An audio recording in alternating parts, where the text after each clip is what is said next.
de ces trésors qui se trouvent dans ta parole. Sois béni de ce que tu es avec nous. Ta grâce dans le nom puissant de Jésus. Amen. Amen. Que Dieu vous bénisse. Amen. Aujourd'hui, nous commençons les cours sur le ministère. J'espère que nous pourrions finir à temps. Les cours sur le ministère. Donc,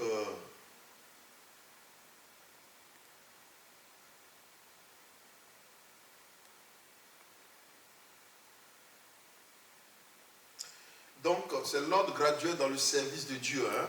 L'ordre graduel dans le service de Dieu, qu'on appelle le ministère. Le ministère va globalement prendre ce qu'on appelle la sacrificature. N'est-ce pas? C'est-à-dire que le ministère, on a l'habitude de dire ministère.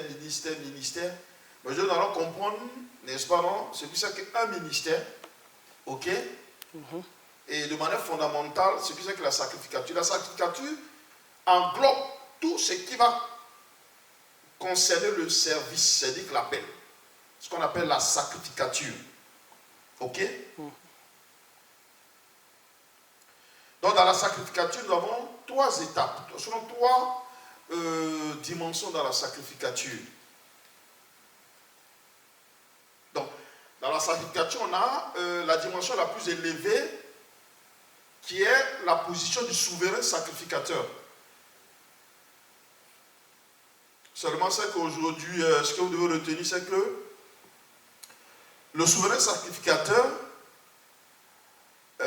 ce poste ne s'exerce plus. Pourquoi? Parce qu'il a été exercé déjà. Jésus l'a accompli. Il est le souverain sacrificateur, n'est-ce pas, non?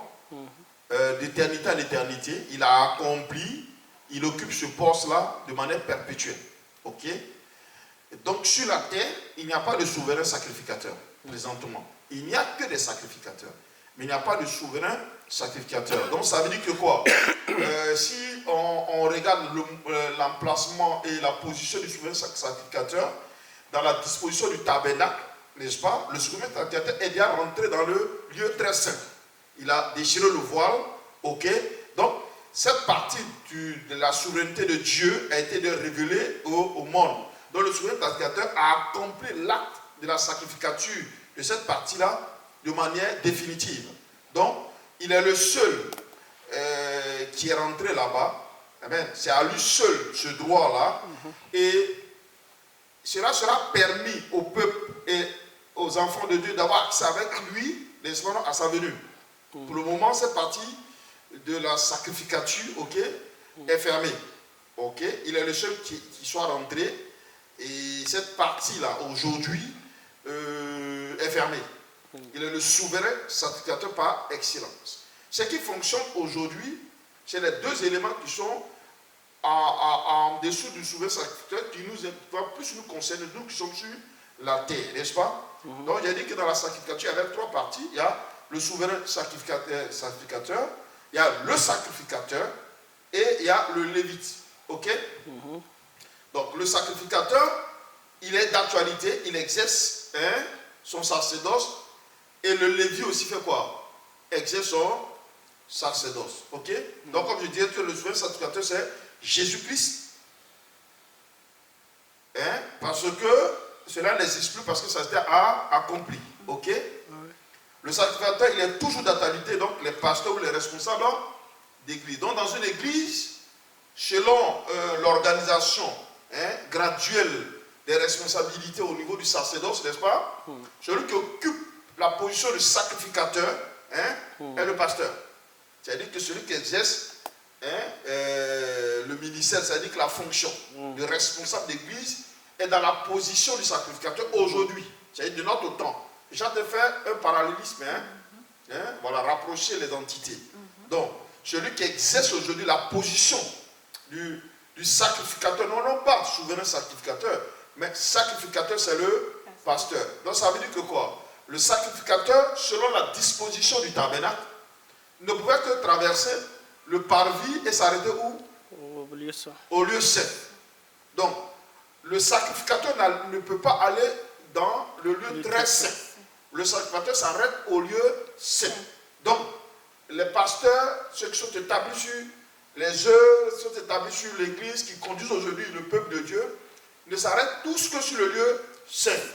C'est lorsque Jésus reviendra, n'est-ce pas, qu'il prendra tout ça et tous allons rentrer dans le lieu très saint.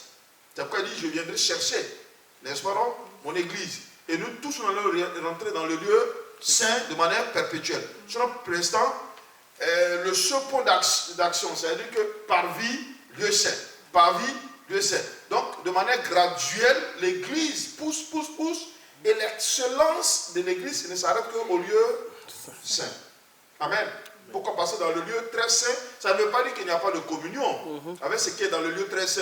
Dieu est à la disposition de tout le monde. Le Saint-Esprit est donné en abondance. Même dans le lieu saint, Dieu est là. Parce que dans le lieu saint, on a les chérubins, on a, comment on appelle ça même? L'autel de parfum. On a l'autel des parfums, on a les pains de préposition, et on a aussi le chandelier. Donc Dieu est là, Jésus est là, les anges sont là, tout le monde est là. Donc le même service dans le lieu très saint se passe aussi dans le lieu saint. Ils sont présents, ils sont là, ils exercent la sainteté, la sanctification, l'ordre, tout est défini dans le lieu saint. Donc Dieu est avec nous. Amen. Voilà. Mais pour l'éternité, nous allons rentrer de manière définitive dans le lieu très saint avec Jésus. Pour l'éternité. Donc lui, il est déjà dans le lieu très saint. Ok? Donc il reviendra chercher son église qui a accédé au lieu saint. N'est-ce pas? Il ne va pas descendre dans le parvis, non. Il ne va pas, au retour, il ne vient pas dans le parvis. Non. Au retour, il va venir dans le lieu saint. Récupérer tous ceux qui sont prêts dans le lieu saint. Vous faites quoi? Pour rentrer avec lui définitivement dans le lieu très saint. Et c'est de manière perpétuelle. Ok. Donc, sacrificateur, d'actualité, on parlerait des pasteurs et des responsables d'église. Les Lévites, c'est les différents collaborateurs exerçant une activité liée au sacerdoce auprès de l'homme de Dieu ou le responsable d'église. Ok? Tout le monde est appelé d'abord comme Lévite. Ok? La dernière fois, j'ai donné la signification entre Lévi et Lévite. J'ai dit Lévi, c'est le nom, n'est-ce pas, du fils de Jacob. N'est-ce pas, non? Fils de Léa. Qui veut dire s'attacher. Quand elle a eu cet enfant, elle a dit, maintenant, le cœur de mon mari s'attachera à moi. Parce qu'elle vivait, comment j'appelle ça? Elle vivait sa rivalité avec sa soeur. Ok?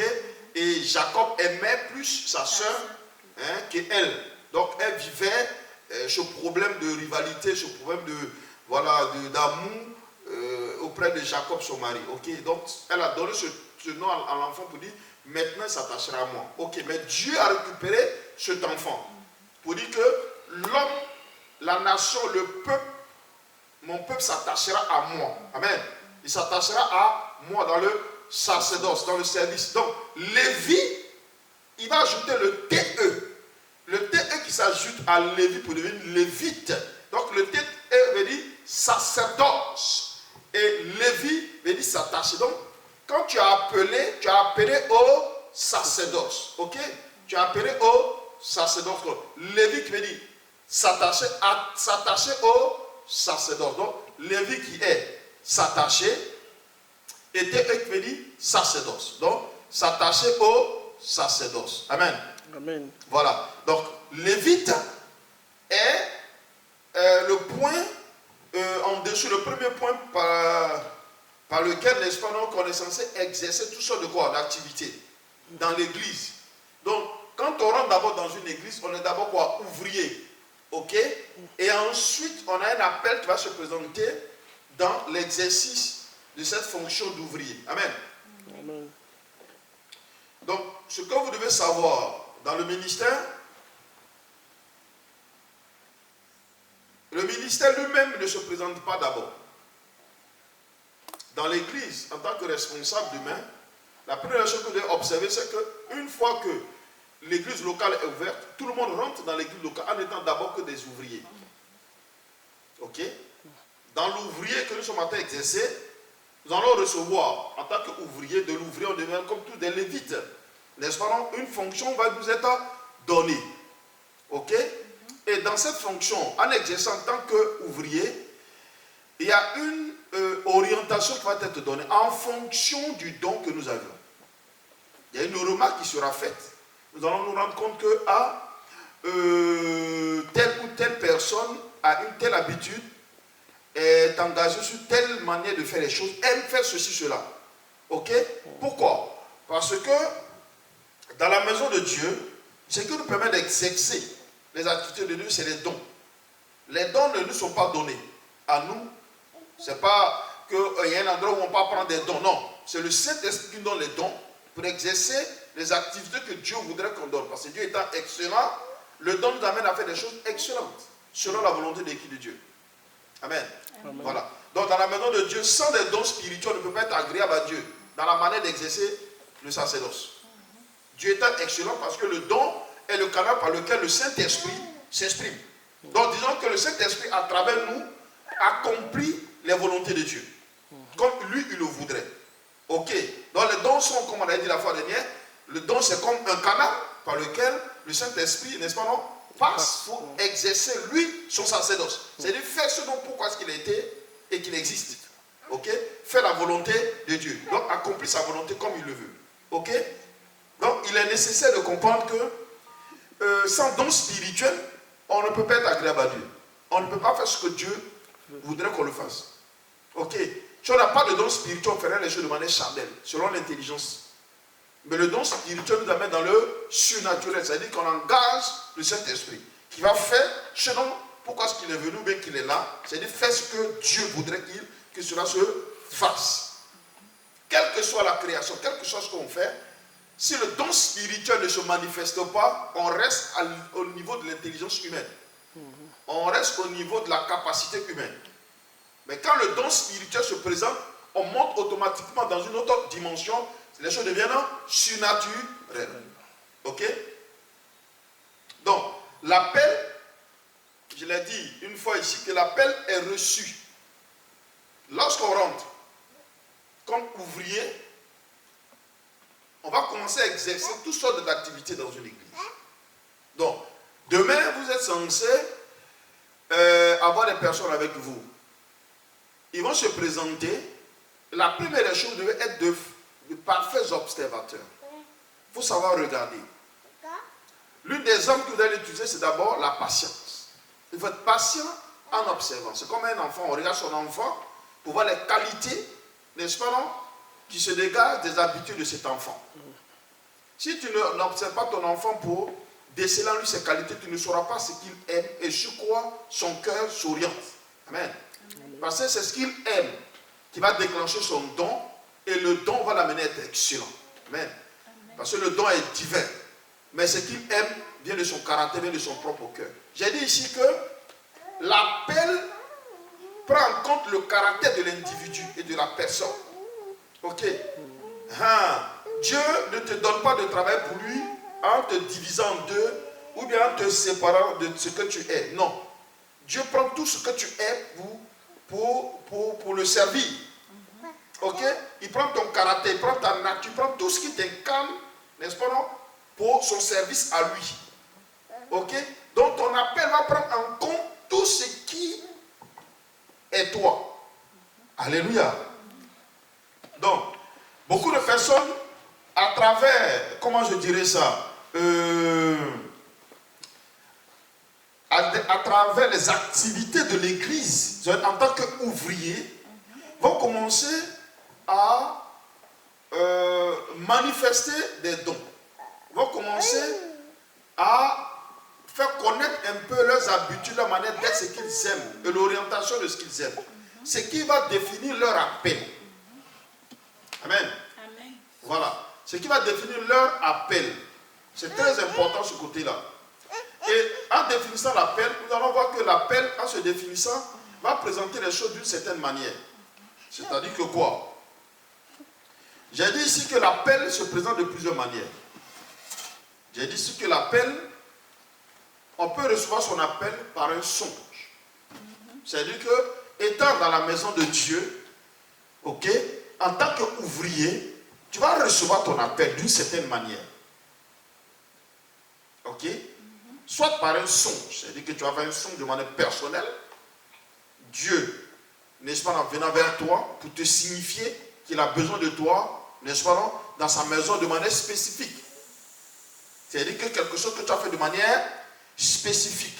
C'est-à-dire que tu vas maintenant te perfectionner à une branche spécifique. Ok? C'est comme quand on est médecin, on est d'abord un généraliste avant d'être quoi? Un spécialiste. Ok. Quand on rentre dans la maison de Dieu, on est d'abord généraliste. On est ouvrier, on fait de tout. Ensuite, Dieu va demander à ce qu'on ait une spécialité. C'est la spécialité là qui va engager le ministère. Vous m'écoutez? Donc, si tu viens, ne viens pas en disant que voici mon ministère, il y a un problème. Lorsqu'une personne arrive dans l'assemblée où vous êtes, ou bien arrive dans l'église où vous êtes, il est d'abord un ouvrier.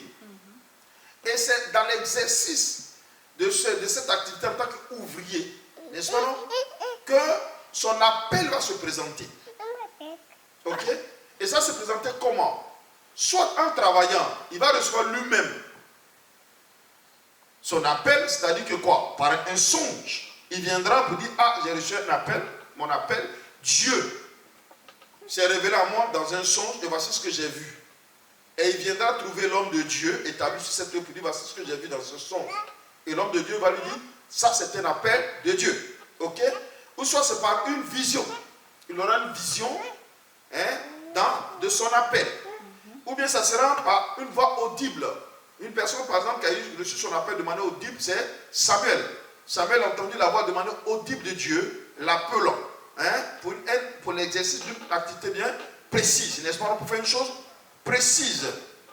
Ou bien par naissance. Comment par naissance? Par naissance, par exemple, tu es né dans une famille où le père est pasteur, la maman est servante de Dieu. Donc, ok, donc déjà c'est un environnement créé de sorte que ça puisse influencer de manière positive, n'est-ce pas, donc, ta marche avec Dieu.